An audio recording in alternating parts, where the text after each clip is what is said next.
Olá, pessoal, tudo bem? Professora Joelma, professora de língua portuguesa, estamos trabalhando as questões discursivas no curso Saber Mais. Então, estamos aqui hoje para reforçar alguns itens e ver novos itens para facilitar, para ajudar vocês aí na conquista, né, do sonho de vocês de efetivação.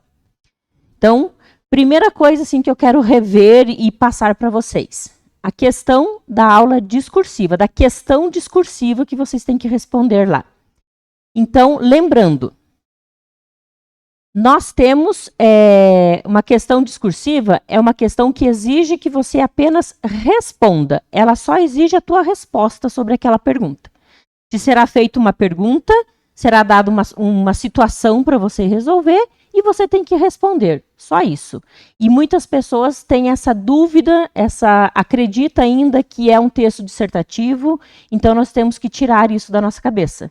Tá? É uma questão discursiva, onde você vai responder aquilo que te for perguntado. Tá? Essa resposta pode ser feita em um parágrafo único ou dividido em 3 parágrafos. Como nós temos ali 15 linhas para responder, então ela pode ser, mas não há necessidade. Você pode responder tudo em um parágrafo só. Tá? Não precisa colocar título. Eu ainda venho recebendo perguntas sobre isso. Se há necessidade de colocar título. Não, é uma resposta. Tá? Então, não é um texto dissertativo argumentativo, como já era o nosso costume, onde nós tínhamos um tema e a gente tinha que dissertar sobre aquilo ali, argumentar, provar que aquilo ali era a verdade. Então, lá nós tínhamos, sim, a necessidade de um título. Aqui não. Aqui você apenas vai responder o que te for perguntado. E o que tudo indica, pelo que nós já analisamos aí no nosso edital, vai ser uma situação que você terá que dar uma solução. Tá? Então, eu quero que fiquem atentos a algumas situações. Nós temos ali o mínimo de 10 linhas. Então, não façam menos que 10 linhas. Tá? Se o mínimo é 10 linhas, o mínimo é 10 linhas. O máximo 15, também não passe. Não passe uma palavra das 15 linhas. Tá? Vamos evitar problemas. Se ele exige o mínimo e o máximo, vamos respeitar o limite. Tem alguns temas, o pessoal fala assim, tem alguns temas que são extensos e talvez eu precise de mais linhas para responder. Não precisa, tá? Você não vai precisar. Mesmo que precise, você tem que dar um jeito de resumir. Você tem que dar um jeito de ver o foco, a parte mais importante da tua informação. Então, dica, treine. Tá? Treine em casa, faça resumos, leia sobre diversos assuntos que envolvam a tua área, né, dentro da área da educação, e treine em casa, mas não ultrapasse uma palavra sequer das 15. Uma outra situação também é quando erra, está escrevendo a palavra e comete um erro. Tá? É bem importante, não coloque entre parênteses. Apenas passe um traço em cima da palavra que você errou. Tá? Porque dentro do nosso texto, o parênteses ele tem a função de dar uma explicação. Né? Ele vem ali trazendo uma informação ao que já foi dito. Então, não é interessante você colocar, quando errar uma palavra, colocar entre parênteses. Tá? Simplesmente passe um traço em cima e siga a tua escrita, sem colocar entre parênteses. Como já vimos lá no edital, nós teremos questões de conhecimentos gerais e questões de conhecimento específico. Tá? As discursivas serão de conhecimentos gerais, uma, e a outra de conhecimento específico. Tá? Então, vamos ficar bem atentos a essa situação. Então, nós temos ali de conhecimentos, as objetivas, né? Que serão num total de 38. Aqui vai variar se o teu cargo é para professor ou se são os cargos administrativos, mas independente serão 38 questões objetivas e teremos as 2 questões discursivas, que é o nosso foco aqui, que é o que nós vamos trabalhar. Tá?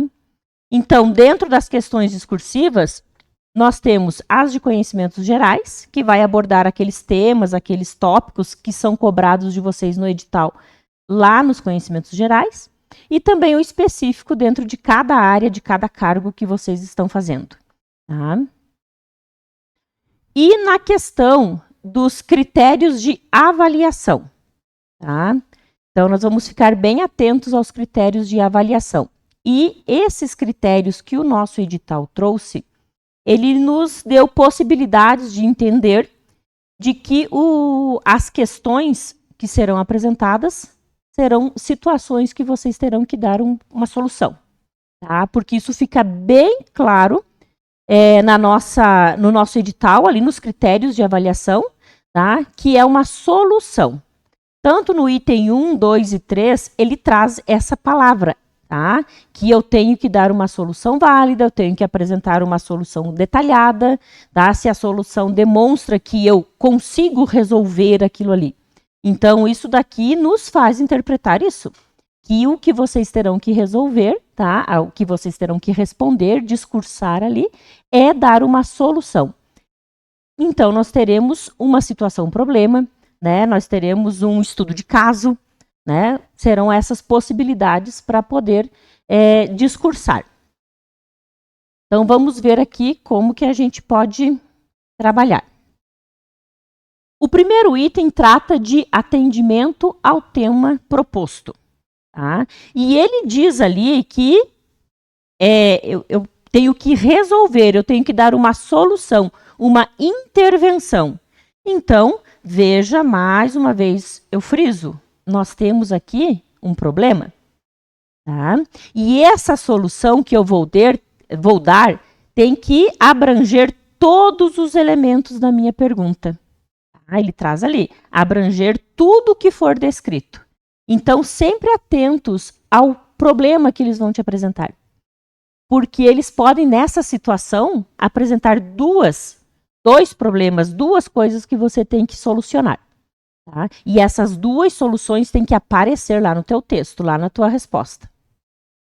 Será apresentada uma situação, um problema ou um estudo de caso, onde será necessária uma intervenção. Então, aqui pode apresentar duas situações ou até mais. Quem é aluno nosso aqui no curso Saber, nós já tivemos aula sobre isso e eu já apresentei casos em que você tem que apresentar duas ou mais soluções. Tá? Então, eu trouxe um exemplo aqui. Na escola Sonho Feliz, um aluno com autismo apresentou comportamentos desafiadores, com crises de ansiedade que podem perturbar a aula e causar desconforto. Como os professores podem gerenciar comportamentos desafiadores de forma eficaz e criar um ambiente de aprendizagem positivo. Então, notem, nessa nossa situação aqui, temos duas situações para resolver. Primeira delas, como os professores podem gerenciar o comportamento desafiador, né? Porque é um desafio, né? A gente sabe como isso é constante, né, dentro das salas de aula. E também criar um ambiente de aprendizagem positivo. E lembrem, não é só para o aluno com autismo, tá? Porque ali esse comportamento dele interfere toda a turma. Tá? Então, nós temos que pensar nisso como um todo. Precisamos analisar todas as questões aqui. Então, vamos pensar um pouquinho. Estratégias para gerenciar comportamentos desafiadores. Que estratégias eu posso abordar? Tá? Então, eu posso até pensar assim, tem várias. Não, eu não quero várias. Eu tenho que pensar em algumas que eu consiga, agora, no meu texto, trabalhar. Tá? Por mais que você tenha várias possibilidades, nós temos aí um limite de 15 linhas. Então, a gente tem que pensar em situações que eu possa realmente fazer, tá? Porque eu tenho que dar essa solução, eu tenho que mostrar para a banca que eu consigo resolver isso. Tá? Então, vamos resolver de uma forma simples, mas que essa solução seja viável.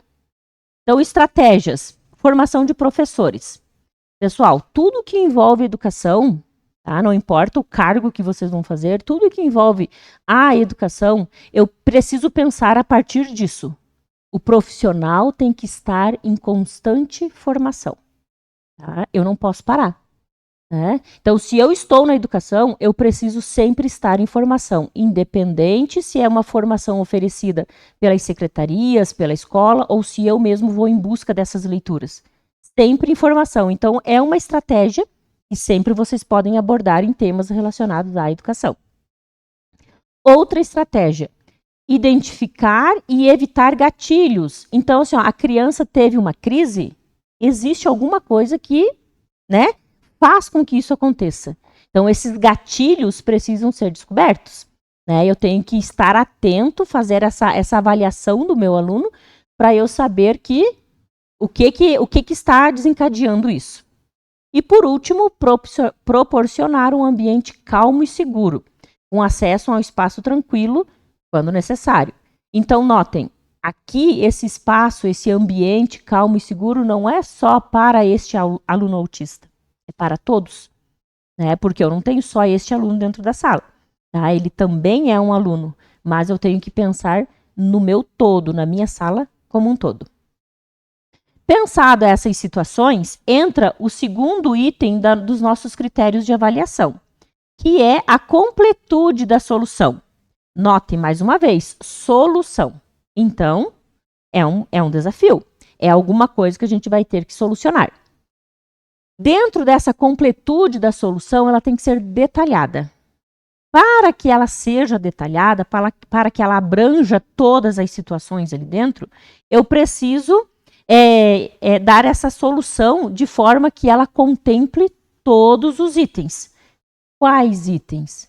Para que a minha solução seja detalhada, para que ela seja efetiva, eu preciso apresentar o que vai ser feito, para quem vai ser feito, como vai ser feito, quem serão os responsáveis por fazer isso e os resultados esperados. Pessoal, vou repetir. Essas 5 questões são fundamentais para que a tua resposta, para que a tua solução, ela seja, sim, abrangente e detalhada. Tá? Eu não posso simplesmente dizer que tem que se criar uma lei, que tem que ser feito um projeto. Tá? Isso é muito vago. Eu preciso detalhar como que será feito. Tá? Então, essas 5 questões, eu não sou muito a favor da decoreba, mas essas 5 questões vocês vão ter que decorar.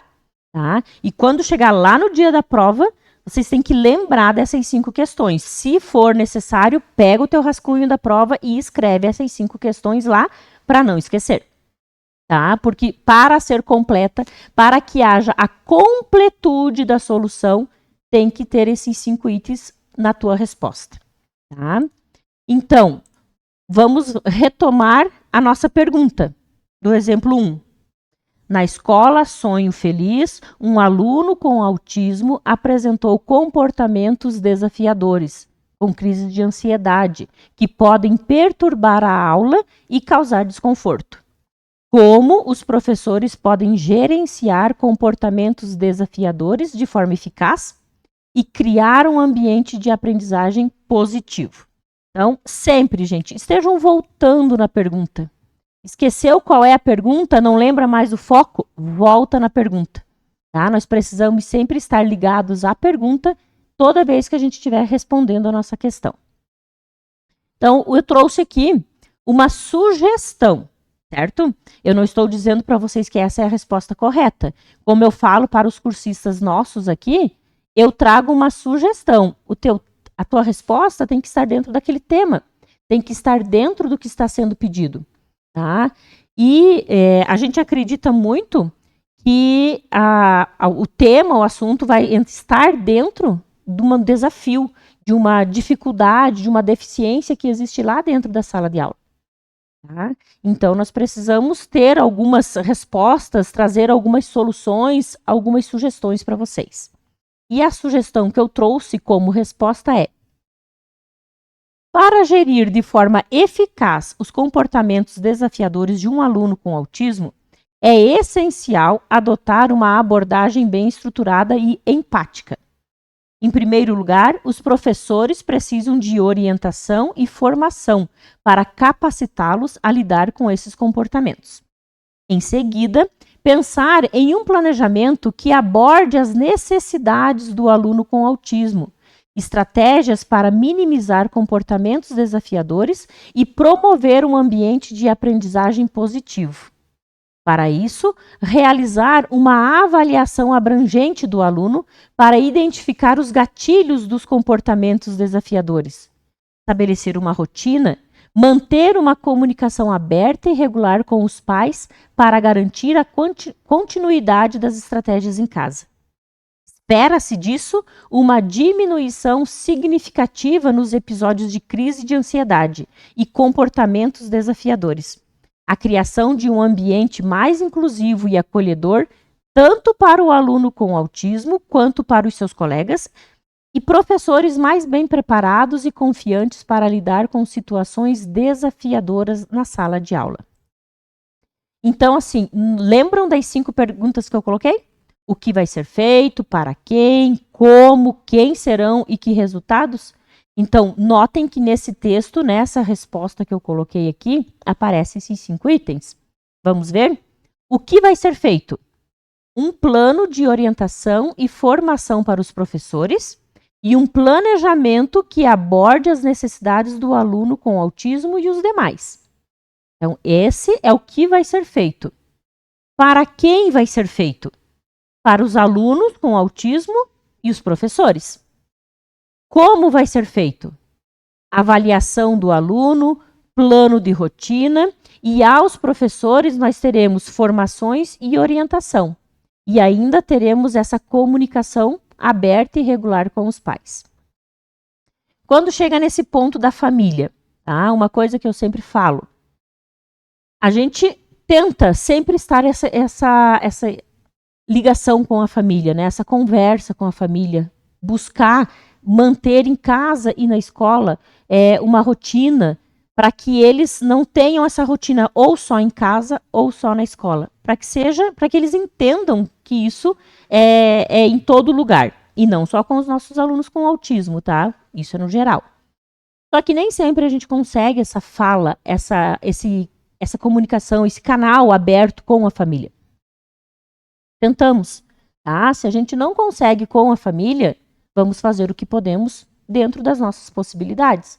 Vamos fazer o que podemos lá na escola, tá? Vai ser mais difícil o trabalho? Com certeza vai, tá? Mas a gente precisa fazer. Agora, se a família não faz e a escola não fizer, né? O que vamos ter como resultado? Tá? Então, aqui é uma sugestão que eu coloquei no texto, essa comunicação com a família. Vamos tentar. Certo? Porque ganha a família e ganha a escola e, principalmente, o nosso foco, que é o aluno. Quem serão os responsáveis por desenvolver tudo isso? Serão os professores em desenvolver em sala o plano e também participar de formações, né? E a escola e as secretarias de educação, que pode ser tanto municipal, estadual, né? Por formar e orientar esses professores. E os resultados esperados, quais são? A redução de comportamentos desafiadores, um ambiente de aprendizagem positivo e professores mais bem preparados e confiantes. Então, notem, quando vocês pegam o tema, vocês têm que pensar nesses 5 itens. Tá? O que vai ser feito e já pensar lá no teu rascunho, colocando o que vai ser feito, o que você pretende fazer para resolver isso. Para quem? Já descreve ali alguns itens. Então, você já vai montando em cima dessas perguntas, você já vai colocando lá no teu rascunho. Depois você vem e organiza isso no texto. Tá? Não existe uma ordem. Eu tenho que começar respondendo o que vai ser feito. Não. Tanto que no meu texto ali, eu comecei pelo resultado esperado. Né? Eu comecei dizendo para gerir de forma eficaz. Então, eu já comecei dizendo o que eu espero disso. Tá? Não existe uma ordem correta destes itens. O importante é que quando você terminar o teu texto, você encontre os 5 itens no teu texto. Tá? Então, deixa eu só passar ali. Preenchendo todas essas questões de forma coerente, você demonstra que tem o conhecimento técnico. E o conhecimento técnico é o nosso 3º item lá nos critérios de avaliação. Tá? Então, preenchendo todas essas questões de forma coerente, você demonstra que tem o conhecimento técnico, pois aqui é exigido o teu conhecimento sobre o assunto e que você é capaz de resolver esse problema. Então, lá no 3º quesito de avaliação, eles querem saber isso de você. Se você tem conhecimento suficiente para resolver o problema que te foi apresentado.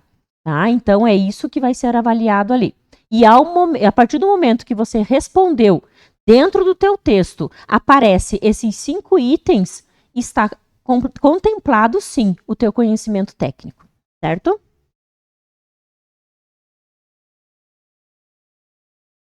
O quarto item da correção, de avaliação, perdão, o quarto item de avaliação é a correção da linguagem. É aqui, nesses 20%, que eles vão avaliar as questões gramaticais. Tá? Então, vejam que ficou apenas 20%. 20% da avaliação, 20% do que você produziu ali, apenas isso vai ser de desconto em questão gramatical. Tá? Uma coisa que, né, que a gente conversando aqui com a equipe, a gente percebeu, entendeu, que as bancas eles têm um espelho de correção. O que é esse espelho de correção? Eles fazem lá dentro do Google Forms, nós até elaboramos aqui, os nossos cursistas têm acesso, né, a um que a gente elaborou, é feito no Google Forms, ali são listadas ações, são listadas soluções, né, intervenções que seriam possíveis e seriam cabíveis para resolver o problema. Então, a gente coloca palavras-chave, coloca a pergunta, né, o que eles têm que resolver, dar a solução para nós. Colocamos algumas palavras-chave e, dentro daquele tema, uma solução, né, uma possível solução, que é como eu trouxe aqui. Então, eles respondem lá dentro do Google Forms, eles já têm a resposta na hora. Se o texto deles não tiver, no mínimo, 3 palavras-chave da que estiver elencada como correção e não estiver dentro do tema, aparece lá a notificação de que o texto está errado. Caso esteja dentro dos critérios que nós elencamos ali, está correto, né? A mensagem para eles aparece lá como correta. Porque a gente acredita que seja isso, né? Que tenha esse espelho de correção. Porque a gente imagina assim, são 2 questões discursivas. Quantos 1000 inscritos temos? Se tivermos 10.000 inscritos, teremos o dobro de questão para corrigir. E serão 2 corretores, já diz lá no edital, né, que são 2 pessoas que vão corrigir essas questões. E o tempo hábil para se corrigir todas elas. Né? Então, a gente acredita, sim, que tenha esse espelho de correção e algumas eventuais situações que não estejam de acordo ali, aí sim, eles vão parar, vão ler e vão ver se está ou não dentro e se está de acordo com o esperado. Tá? Então, fique atento. A letra deve ser legível. Começar e terminar com o mesmo tamanho de letra e espaçamento. Então, assim, não importa se você vai escrever com letra cursiva, com a letra script, caixa alta, enfim, não importa se a letra é mista.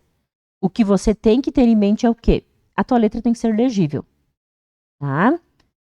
Não tem outra forma. A pessoa tem que conseguir ler. Tá? Também, bem importante, às vezes eu escrevi no meu rascunho e eu acho que não vai dar 10 linhas, ou que não vai dar 15 linhas. E aí, começa com a letra grande e depois vê que o negócio vai apertar e vai diminuindo. Cuidem para isso não acontecer. Tá? Mantenham esse padrão no tamanho da letra. O padrão no espaçamento, às vezes começa dando muito espaço e de repente você vê que não vai caber. Então, mantenha um padrão. Por isso o rascunho, tá, gente? Cuidem. No rascunho você pode rasurar, fazer o que bem entender, escrever, apagar, riscar. Cuidem na hora de passar a limpo. Tá? A tua folha de pôr a resposta final é uma só. Então, tenham bastante cuidado para não fazer rascunho na folha oficial. Tá? E repetir ali mais uma vez, não tem título. Tá? Eu quero frisar bem isso para vocês, para que não aconteça na hora ficar em dúvida, tem título ou não tem? Não tem título. Também outra observação que fizemos ali foi alguns tópicos, né? 2 tópicos em específico que traz no edital. A banca aqui, ela se assegurou para que não haja recurso na questão de conteúdo. Tá? Porque em todos os conteúdos, em todos os cargos, eles elencaram lá quais são os conteúdos para que a gente possa estudar, mas no final ele colocou conhecimentos pertinentes à área de atuação. O que quer dizer? Que eles colocaram os conteúdos lá para que você estude, né? Você tem lá a possibilidade de estudar. Mas, na hora de elaborar a prova, eles têm um banco de questões. Provavelmente eles jogam lá, pedem 10 questões sobre alguma coisa, e pode vir uma das questões que não esteja elencado no edital, como um dos conteúdos. Mas eles já se precaveram. Eles deixaram ali, que é todos os conhecimentos pertinentes à área de atuação. Então, aqui eles já se eximiram, né, de qualquer possibilidade de cair uma questão que não esteja lá no edital, nos conteúdos. Outro assunto que também perpassa ali por todos os componentes é inclusão escolar de pessoas com deficiência, transtorno do espectro autismo e transtorno de déficit de atenção e hiperatividade. Aqui também há uma possibilidade para nós, porque deficiência, né? As inúmeras que existem. Então, não deixou uma em específico, pode abranger qualquer uma. E também a possibilidade de ser um tema relacionado a isso, as nossas discursivas. Porque eles podem simplesmente colocar a mesma questão, só estar essa questão, esse tema, relacionado no componente curricular de língua portuguesa, no componente de ciências, de matemática, ser a mesma situação, só dirigido a cada componente como que resolveria. Então, é uma possibilidade, é uma coisa que a gente tem que estar atento. Tá? Então, prepare-se. Pense nas fragilidades da tua área. Qual é o maior problema que você enfrenta lá dentro da tua área? Tá? Qual é o principal foco no trabalho do administrador escolar? No trabalho do assistente de educação, do orientador, do professor, seja eu professor de português, de história, geografia, matemática, anos iniciais, alfabetização, não importa. Tá? Pense qual é a fragilidade que você tem lá. Porque se eu tenho que dar uma solução, eles vão colocar um problema. Né? Então, vamos pensar aí quais são os problemas que a gente enfrenta na sala de aula, tá? Dentro de uma escola, tá? Dentro de cada cargo, de cada função que você desempenha lá dentro. Então, é bem importante nós estarmos atentos a isso. Trouxe um outro tema aqui para a gente trabalhar, para a gente conversar aqui, que é discurse sobre a importância do trabalho colaborativo por meio de metodologias ativas em sala de aula para o desenvolvimento de competências e habilidades. Como os professores podem incentivar essa prática entre os alunos? Então, assim, é um outro assunto que a gente ouve muito, né? Tem se discutido muito, é a questão das metodologias ativas. Tá? Então, assim, é um trabalho novo? Ele não é tão novo, porque trabalhos em grupos a gente já vem fazendo aí há algum tempo. Mas um trabalho de sala invertida, onde quem apresenta, onde quem busca, quem produz, quem apresenta é o aluno, esse já não é tão comum nas salas de aula. Tá? Então, a pergunta é sobre metodologias ativas. Como que o professor pode incentivar essa prática entre os alunos? Então, vamos pensar naquelas 5 questões que eu coloquei. O que vai ser feito? O que eu tenho que fazer para responder a minha pergunta? Tá? Então, para ser feito isso, para desenvolver, para incentivar essas práticas em sala de aula, o professor tem que desenvolver um trabalho colaborativo em sala de aula, por meio dessas metodologias ativas. Para quem vai ser feito? Vai ser feito para os alunos de todas as idades. Porque quando eu falo em metodologias ativas, não existe uma turma específica. É trabalhado desde o Fundamental 1, Fundamental 2, ensino médio e assim por diante. Tá? Então, é trabalhado com alunos de todas as idades. Como que vai ser feito? Pode ser feito através de grupos de trabalho, através de debates, né? Existem várias formas que eu posso trabalhar na minha sala de aula. Quem serão os responsáveis por isso? Os professores e os alunos, né? Os professores dando o apoio ali, né, intervindo quando necessário, e os alunos que estarão fazendo a prática. E que resultados são esperados com isso? Os resultados é o desenvolvimento de competências sociais, de motivação dos alunos e aprimoramento do pensamento crítico e criativo. Poderíamos colocar aqui várias situações, né? O fato deles estarem interagindo, um aprendendo com o outro, enfim. Mas como eu disse, lá na hora da prova, você vai elencando isso dentro do teu tema, dentro do teu assunto. Eu estou trazendo para vocês sugestões, tá? E palavras-chave nós podemos utilizar aqui dentro desse assunto, pensando dentro do tema. E palavras-chave, quais são as palavras mais importantes que tem que conter lá no meu texto? Porque eu tenho que pensar nisso. E o meu texto vai ser lido, né? E tem umas palavras-chave que eu preciso conter, né? Que precisa conter nele. Então, eu coloquei aqui como palavras-chave: trabalho colaborativo, metodologia ativa, grupos, competências sociais, pensamento crítico, habilidades, desenvolvimento, ensino, aprendizagem, resolução de problemas, dinâmicas, participação, planejamento, objetivos, adaptação. Tá? Poderia ser elencadas muitas mais aqui, mas tá, coloquei essas que eu achei as mais importantes dentro do nosso tema. Então, dentro disso daqui, vocês têm que pensar na resposta. Tá? Como que você responderia isso? Certo?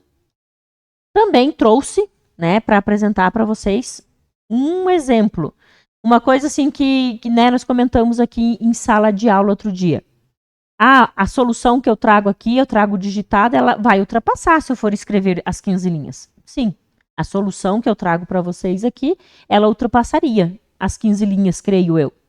Mas é uma sugestão, tá? São ideias que eu estou trazendo para que vocês também tenham ideias, para que vocês reflitam sobre isso que eu escrevi, para que vocês pesquisem, estudem, leiam, né? E a partir daí vocês tirem as conclusões e as respostas de vocês. Então, com certeza, elas passariam de 15 linhas, tá? A sugestão que eu dei é: o trabalho colaborativo, por meio de metodologias ativas, é fundamental para o desenvolvimento de competências e habilidades essenciais nos estudantes. Essas metodologias incentivam os alunos a se tornarem agentes ativos do próprio aprendizado, promovendo o desenvolvimento de competências como a colaboração, o pensamento crítico, resolução de problemas e comunicação eficaz, envolvendo os alunos em processos dinâmicos e interativos. Essas metodologias promovem a participação dos alunos no processo de ensino-aprendizagem. Proporcionará aos professores novas estratégias pedagógicas para dinamizar as aulas e envolver mais os alunos no processo de aprendizagem. Os professores organizarão os alunos em grupos, onde cada um terá um problema para resolver, discutir temas ou realizar projetos. As atividades serão planejadas de forma a integrar metodologias ativas com a definição clara de objetivos e metas a serem atingidos pelos alunos. Os professores acompanharão os grupos, oferecendo feedback constante e adaptando as atividades conforme necessário, para garantir a participação de todos.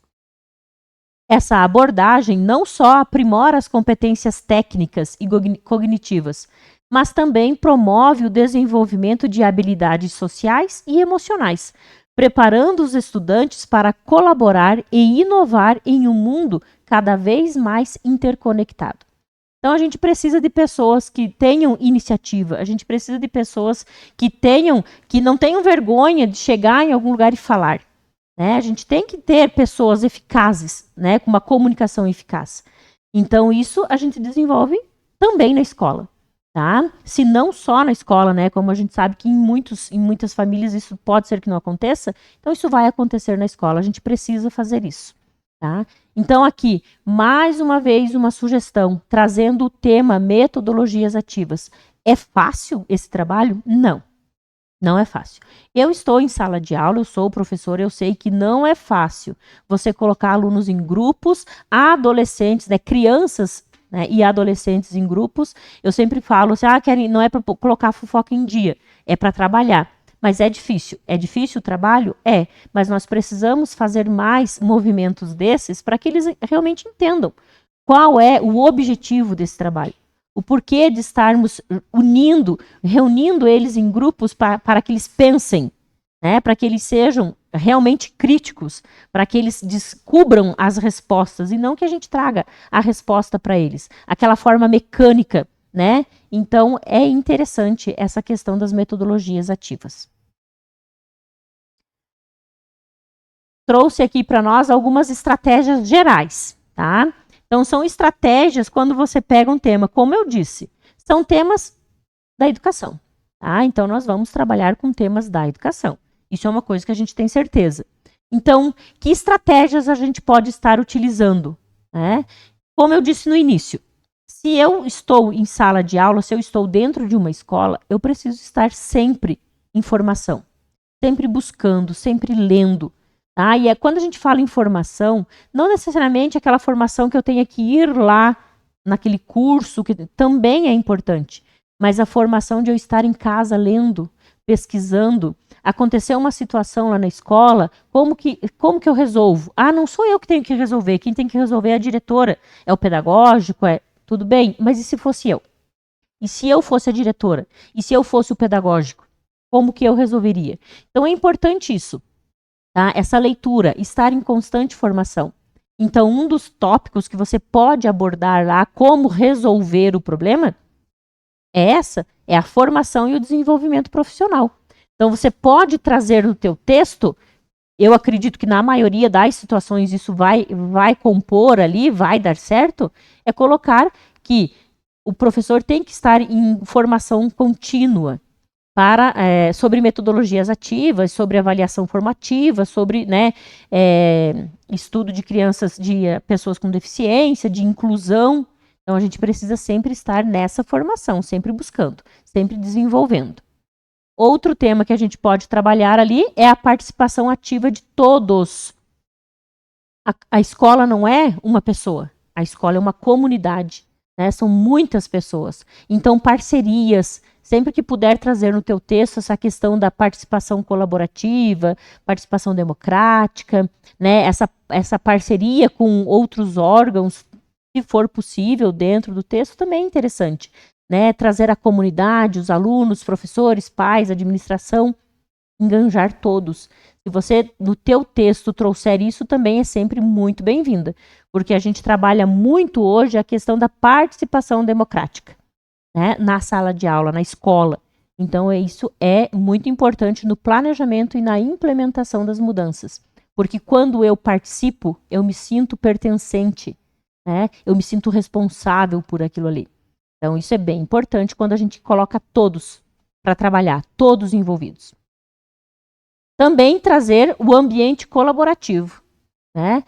Eu não tenho que entrar na minha sala de aula, fechar a minha porta e só eu trabalhar.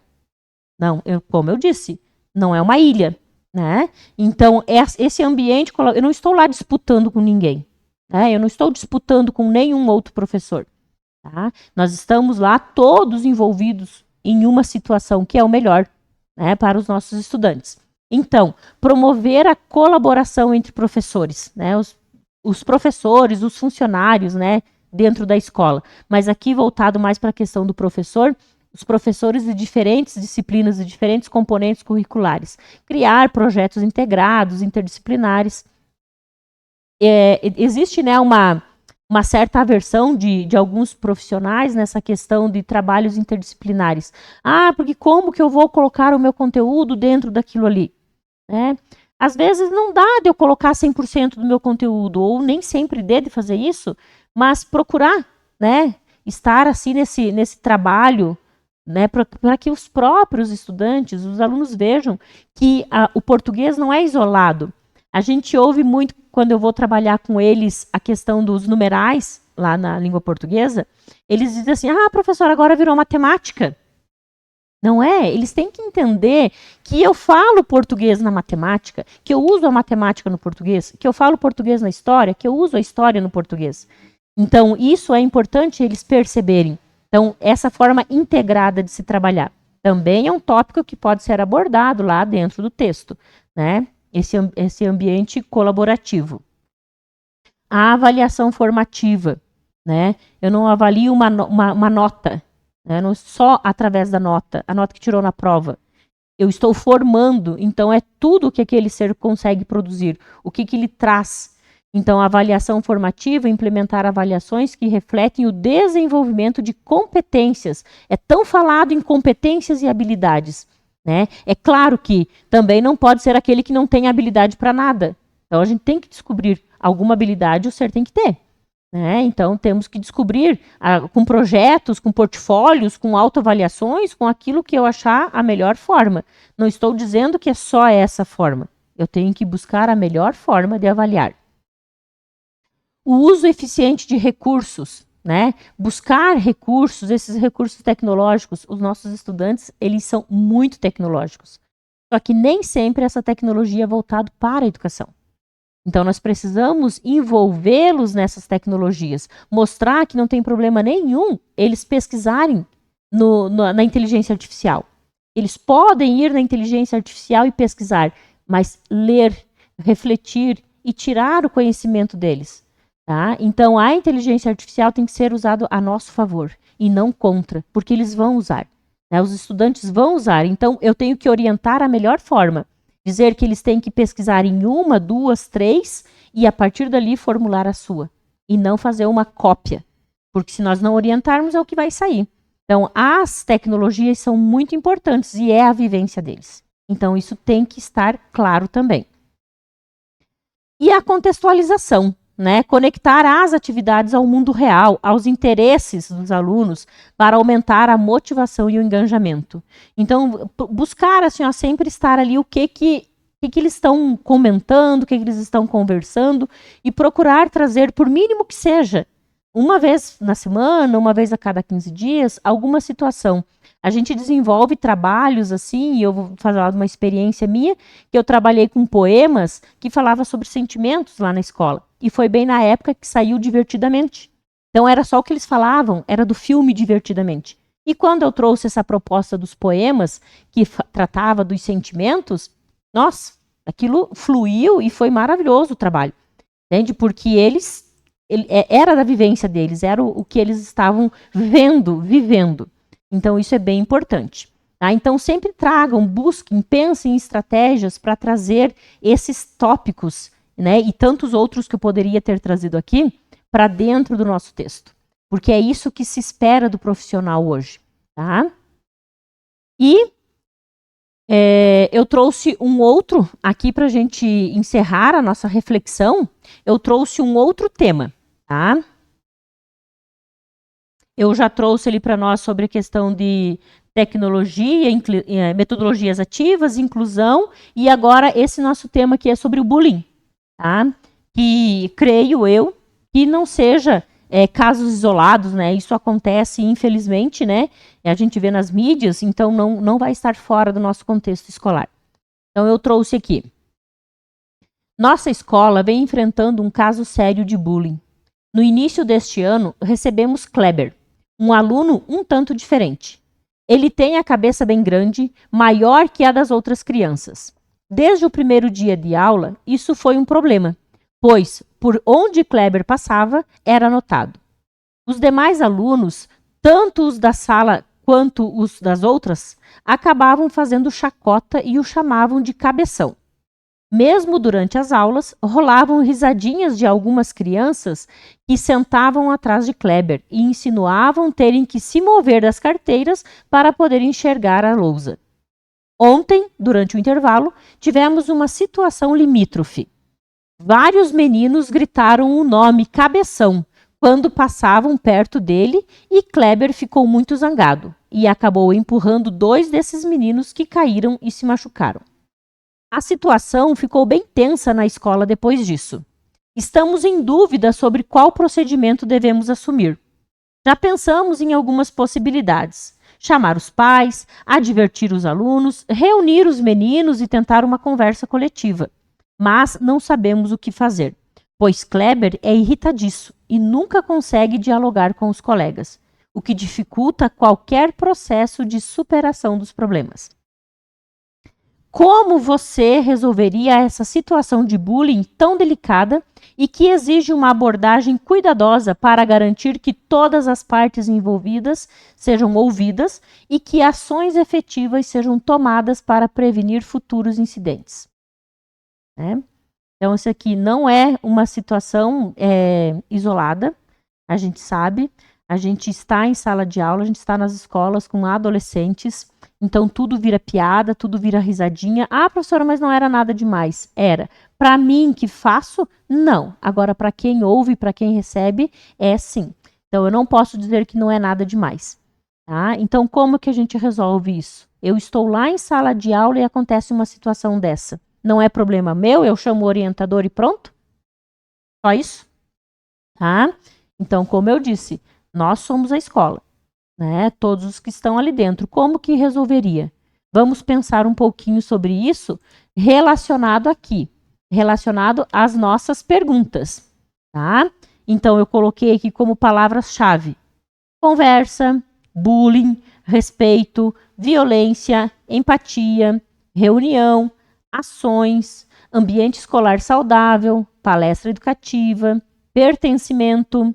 Então, são palavras que eu coloquei aqui como palavras-chave que vocês podem estar utilizando aí na produção do texto de vocês. Sem esquecer o quê? O que fazer?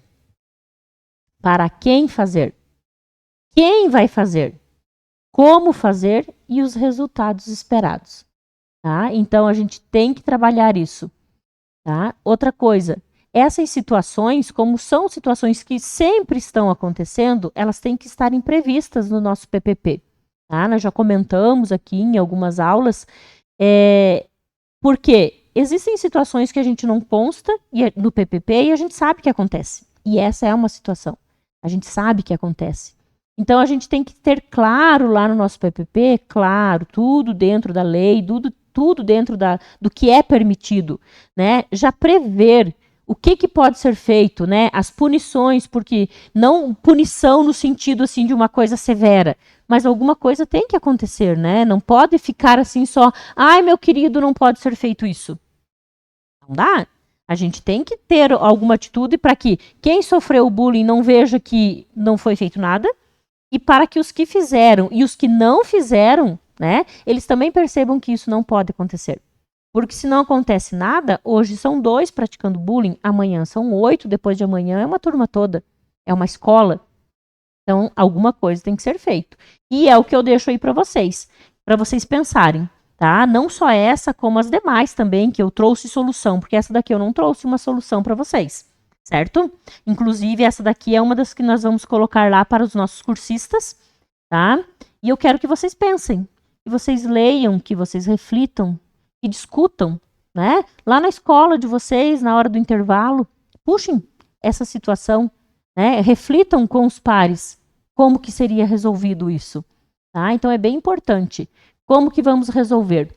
Não só essa situação, mas todas as situações que a gente for lembrando, que a gente for presenciando. Ah, mas não aconteceu na minha escola, aconteceu lá na outra. E se fosse aqui, como que nós resolveríamos? Se fosse na minha sala, como que eu resolveria? Se eu fosse o orientador da escola, como que eu resolveria? Tá? Então, essas reflexões são importantes. Tá? Então, é isso que eu quero. É essa minha mensagem com essa nossa aula de hoje. Que vocês reflitam, que vocês leiam, que vocês busquem. Tá? Porque nós precisamos dar uma solução lá na prova. Tá? E que essa solução que vocês tragam seja uma solução coerente, uma solução que possa realmente ser feita. Tá? Não vamos sonhar com grandes coisas, vamos ter o pé no chão. Vamos dar soluções que eu consiga resolver, soluções que eu consiga fazer, tá? E no mais, era isso, pessoal. Eu desejo, assim, um ótimo estudo para vocês. Sempre que vocês precisarem, os nossos cursistas aqui, eles têm, né, o contato, mas sempre que eu puder colaborar, podem estar chamando. E o nosso desejo é que todos tenham um ótimo estudo e uma ótima classificação no concurso. Tudo de bom para vocês. Tchau, tchau.